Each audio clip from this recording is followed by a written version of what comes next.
Okay, so we are going to take a look at a little bit of chemistry just to give us a little bit of a better grasp when we start getting into organic macromolecules and looking at chemical structures of those as well. So, macromolecules are bigger molecules, and molecules are bonded together atoms. And a very specific type of atom with a specific number of protons, neutrons, and electrons we call elements. So, periodic table of the elements, these are all unique types of atoms that all vary on their number of protons, neutrons, and electrons. If you've never looked at a periodic table before, we go from 1, 2, 3, 4, 5, 6, 7, 8, 9, 10, and on and on and on. And these are arranged by their atomic number, which also represents their number of protons. So inside the nucleus of an atom, there are protons and neutrons, and electrons fly around the outside. Protons and neutrons are larger subatomic particles, whereas electrons are very small but have a lot of energy. So let's take a look at this thing a little bit and let's draw some. First thing we're going to look at here is hydrogen. Hydrogen, using this key, has an atomic number of 1 and an atomic mass of 1. That atomic mass is a decimal, and it's a decimal because different isotopes of the hydrogen can exist that might have a different number of neutrons. So in nature, most of the hydrogen does not have a neutron, and it's 1 proton, 1 electron, and 0 neutrons, and I'm going to explain right now how to figure that out.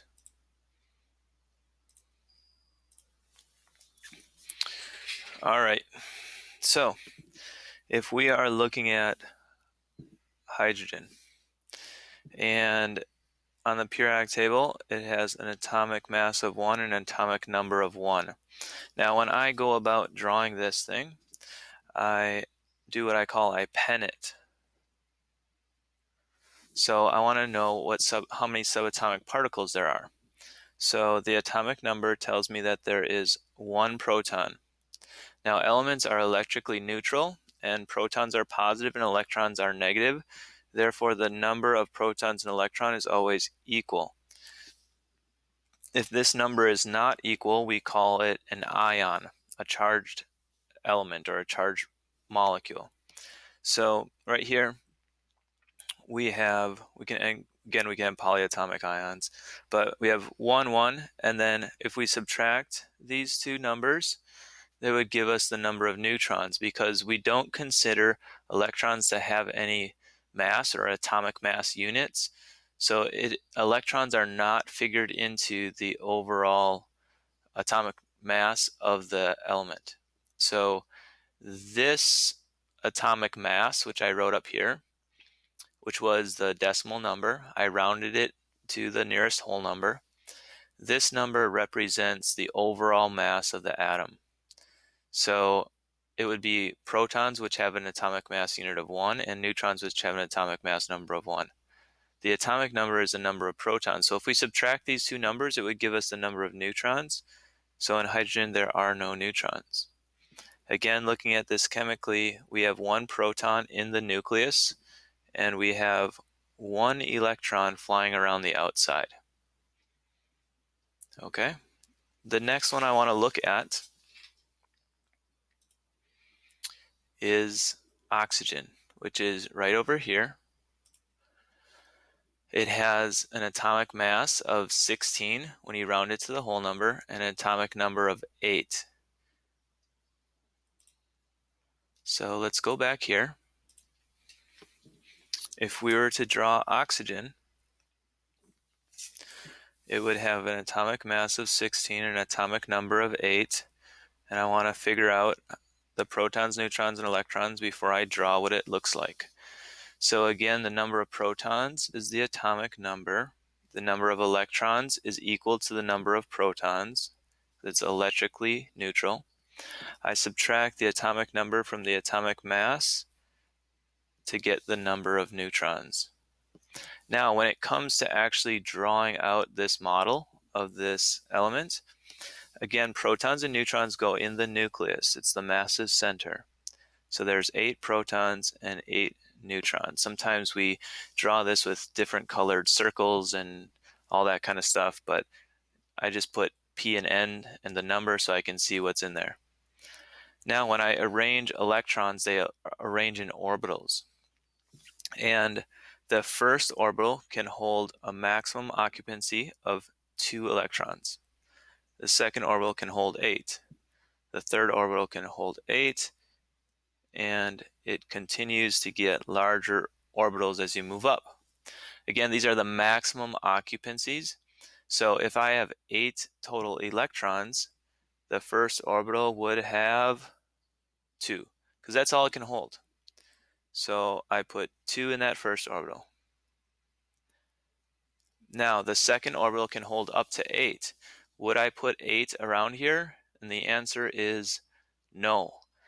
It's no, because I only have 6 left over. I have 8 total electrons. I used up 2. That means I have 6 remaining. So I put little dashes to represent the electrons in orbitals that are spinning around the nucleus. 1, 2, 3, 4, 5, 6. And that is how we represent the subatomic particles based off of the elements on the periodic table. So when we get into forming molecules and bringing these elements together, we are going to figure that out based off of how grabby these electrons are, or grabby the elements are for electrons. Because as we were just talking about here, they have a maximum occupancy in each orbital. So elements want to be full. They want to have a full outer shell of electrons. Now, sometimes that can be done easily by accepting and taking electrons from other things. Other times it's easier to give them away. So if they're really accepting, if they really are grabby, they have what we call a high electronegativity. And if they give them away easily, they have a very low electronegativity. Now, I mentioned earlier a little bit about ions, and we can have ionic bonding where electrons are actually stolen. And then if something would actually take the electrons away, we would have more electrons and we would have an unbalanced charge. And then opposite charges attract, and that would form the bond or the attraction between elements. We're going to talk about covalent bonding though, because that's what we're dealing with here. So this is a periodic table that represents electronegativities. As you can see here, these are low numbers, which means these guys are not grabby whatsoever.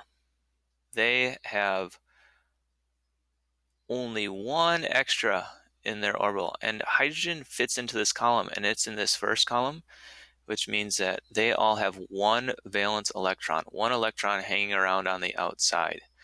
So this is different than all the rest of these. These really want to get rid of their electrons and form a positive cation, whereas these over here, which have really high numbers here, these want to steal electrons, and they have high electronegativities. So if you would put like chlorine close to sodium, sodium gives it away, chlorine really wants it, so you'd have a negative anion with chlorine and a positive cation with sodium, and they would be attracted to each other and form a bond that would result in salt. Hydrogen is a little bit different here, and its number is pretty high compared to the rest of these, because if it would give it away, it would only have a proton. So, and if it accepts 1, then it's full. So if you remember back to this drawing here, it has 1 valence electron, but it wants 2. So it's kind of caught in the middle between like giving it away and trying to take more. But its electronegativity is fairly high, so we often see it forming covalent bonds, but because it's fairly grabby, and this gets into acids and hydrogen ion concentrations and everything like that, so I'm going to hold off on that. But we're looking specifically at hydrogen and oxygen. So if you look at this chart, can you tell, is hydrogen or oxygen more grabby for electrons? And oxygen has a higher electronegativity, so it is more grabby. So what does that look like when we actually start bonding? So we are going to form H2O. H2O is water.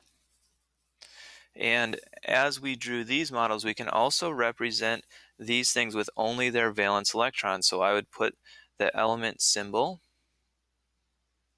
and I just put one dot on the outside because that represents how many valence electrons it has. Since there's one dot here for that one dot, oxygen has 8, but only 6 exist on the outside, so I'd put 6 dots around the outside like that. Okay, and now here it's H2, which means that there's 2 hydrogens bonded to 1 oxygen. If there's no number here, it means that there's 1. So we have this right here, and this is grabby for electrons and this is grabby for electrons, and they both want to be full. So oxygen isn't going to be able to steal them completely,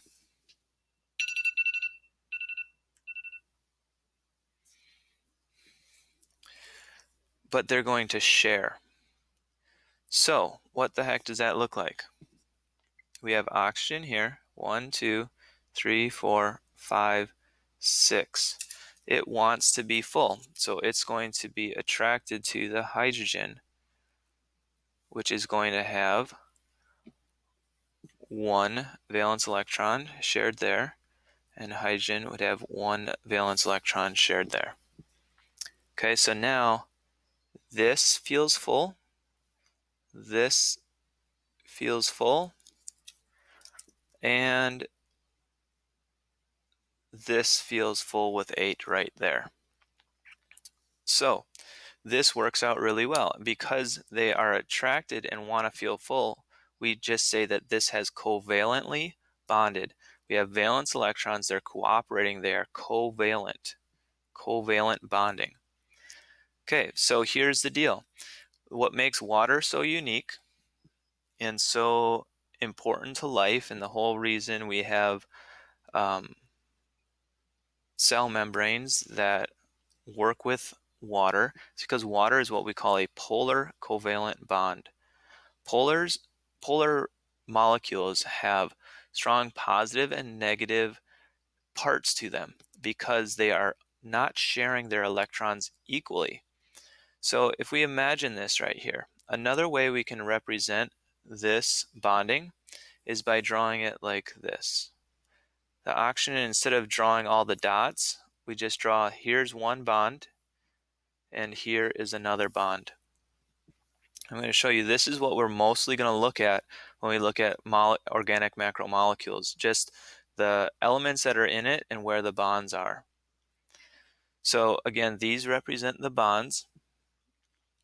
And if we take a look at this, again, hydrogen is made up of 1 proton and 1 electron. The proton is positive and the electron is negative. So if we go down here, its electron is being shared with oxygen close by, and oxygen is holding it tightly. So it's unequally sharing these electrons. The electrons are being held closer to oxygen.